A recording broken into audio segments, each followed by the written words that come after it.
মুসলমানের উল্লাহ হলে বানাই দিয়েছেন আরো ঈদ, ঈদে মিলাদুন নবী হয়নি না? না, মুসলমানের ঈদ দুইটা নেই।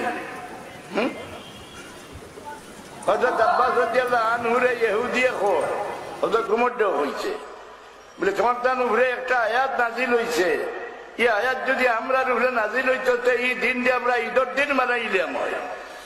বলে কোন আয়াত? বলে আল ইয়াউমা আকমালতু লাকুম দীনাকুম ওয়া আতমামতু আলাইকুম নি'মাতি ওয়া রাদিতু লাকুমুল ইসলাম দীনান। উনিয়া কইলা এই আয়াত কোন জায়গাত নাজিল হইছে, কোন দিন নাজিল হইছে আমি খুব জানি। এই দিনটা আমরা দুই ঈদের দিন আছি, এক ঈদ আছিল আরফা, এক দিন আছে আজ ঈদ আছিল জুম্মা। জুমার দিন আমরা ঈদের দিন, কিন্তু দুনিয়ার মাঝে সবচেয়ে ঈদ বড় ঈদ হইল রাসূলুল্লাহর পয়দাইশের তারিখ। ইলা বড় নিয়ামত আর আল্লাহর সৃষ্টির মাঝে কারণে দিছেন না। আল্লাহ বলেন লাকাদ মান্নাল্লাহু আলাল মুমিনিনা ইয বাআসা ফীহিম রাসূলা। তোমরা বহুত নিয়ামত দিছি, কি নিয়ামত তোমরা আর দিছি না? তোমরা গেছে যে আমার হাবিবরে বানাইলা।